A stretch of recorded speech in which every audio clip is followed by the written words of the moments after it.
Olá, sou Wagner Pereira Prazeres, advogado especialista em planejamento patrimonial e sucessório, PPS, e meu objetivo é sempre trazer clareza a temas complexos que impactam diretamente o futuro da sua família e do seu patrimônio. O projeto de Lei 1087 de 2025 nos coloca diante de mais uma confusão tributária, uma vez que trouxe à tona discussões importantes sobre propostas de mudanças na tributação da renda no Brasil.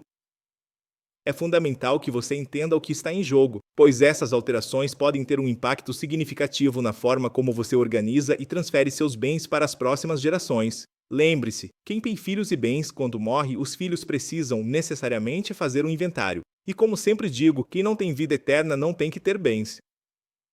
Vamos desmistificar tudo de forma acessível, a promessa de simplicidade e a realidade da complexidade. O Brasil passou por uma recente mudança na Constituição, a Emenda Constitucional 132 de 2023, que prometeu um sistema tributário nacional mais simples. No entanto, levanta-se uma preocupação. O novo projeto de lei, o PL 1087 de 2025, parece ir na contramão dessa promessa, trazendo mais complexidade. Esse projeto de lei tem dois pontos principais. 1. Aumento da faixa de isenção do imposto de renda. Essa é uma boa notícia.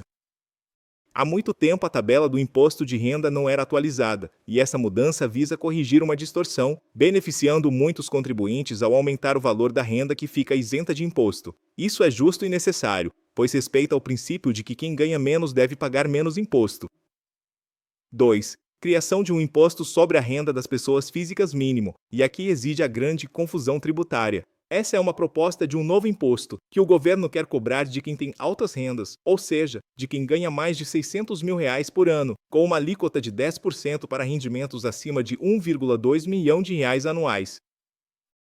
O imposto sobre a renda das pessoas físicas mínimo, um imposto novo e problemático. O cerne da discussão é a natureza desse imposto sobre a renda das pessoas físicas mínimo. Ele não parece ser um imposto de renda tradicional, e isso gera uma série de questionamentos. O que ele tributa? A proposta é que o imposto sobre a renda das pessoas físicas mínimo incida sobre a soma de todos os rendimentos que uma pessoa recebe no ano, incluindo aqueles que hoje são isentos ou já foram tributados de alguma forma. Imagine que você, com muito trabalho e inteligência, construiu um patrimônio e gera uma renda considerável. O governo, através dessa nova proposta, quer criar um imposto mínimo sobre essa renda, mesmo que ela já tenha sido tributada de outras formas ou venha de fontes que hoje são isentas. Exemplo prático. Atualmente, se você recebe uma doação ou uma herança, esses valores são isentos de imposto de renda, embora paguem um imposto sobre transmissão causa-mortes e doação de quaisquer bens ou direitos, que é outro imposto. Pela proposta do imposto sobre a renda das pessoas físicas mínimo, esses valores poderiam ser considerados para o cálculo desse novo imposto, caso você se enquadre como alta renda. Isso é um ponto de atenção enorme para o planejamento sucessório.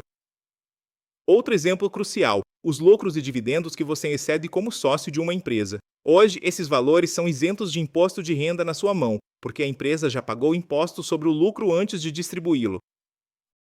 O PL 1087 de 2025 tenta, de forma um tanto confusa, voltar a tributar esses dividendos, o que pode desestimular investimentos e a própria geração de riqueza no país.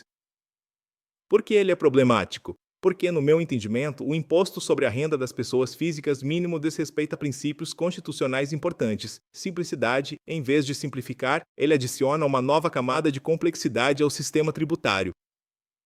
Generalidade. O imposto, em geral, deve ser aplicado a todos que se enquadram na situação, não apenas a um grupo seleto. O imposto sobre a renda das pessoas físicas mínimo mira em apenas 0,2% da população adulta. É como se, em vez de cobrar um pedágio de todos os carros que passam por uma estrada, o governo decidisse cobrar esse pedágio apenas dos carros mais caros, alegando que eles podem pagar mais. Isso, no mundo dos impostos, pode ser visto como injusto e inconstitucional, pois a regra deveria valer para todos que se enquadram na situação.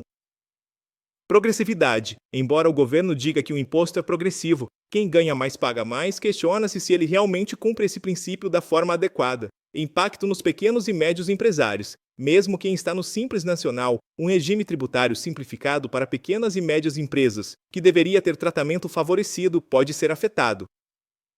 Se o empresário tiver uma renda pessoal elevada, ele pode ser enquadrado no imposto sobre a renda das pessoas físicas mínimo e seus lucros, mesmo que não sejam milionários para a empresa, podem ser onerados por essa nova regra.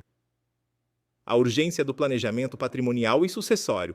Toda essa discussão sobre o imposto sobre a renda das pessoas físicas mínimo e a possível tributação de rendimentos hoje isentos, como doações, heranças e dividendos, reforça a importância do planejamento patrimonial e sucessório.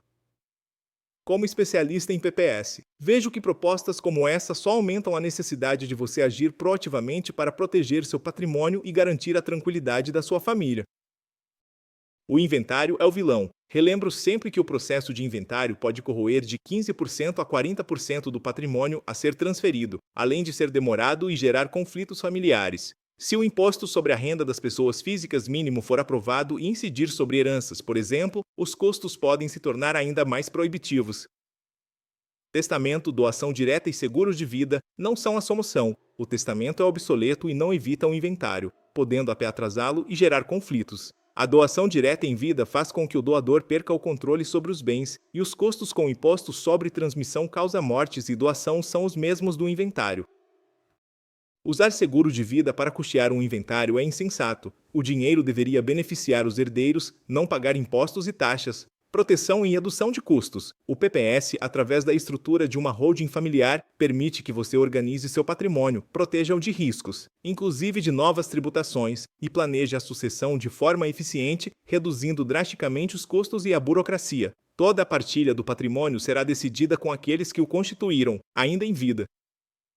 Risco do imposto sobre transmissão causa mortes e doação. Além das propostas de imposto de renda, não podemos esquecer o risco iminente de aumento da alíquota do imposto sobre transmissão causa mortes e doação, que hoje é limitado a 8% pela Constituição, mas há propostas para elevá-lo para 16% ou até 20%. Se o imposto sobre a renda das pessoas físicas mínimo for somado ao imposto sobre transmissão causa mortes e doação mais alto, o impacto na transferência de bens será devastador. Conclusão: não espere a confusão aumentar. A discussão sobre o PL 1087 de 2025 é mais um sinal de que o cenário tributário no Brasil é dinâmico e incerto. A regra é clara: se você tem patrimônio, qualquer que seja, e tem herdeiros, você precisa de um PPS. Não espere que novas leis e mais confusões tributárias aumentem os custos e os problemas para sua família. O momento de planejar é agora, enquanto você tem controle e pode decidir o futuro do seu legado. Se você quiser saber mais sobre o planejamento patrimonial e sucessório, acesse wpp.adv.br e me siga nas redes sociais. Compartilhe esse vídeo para que as pessoas tenham ciência desse assunto.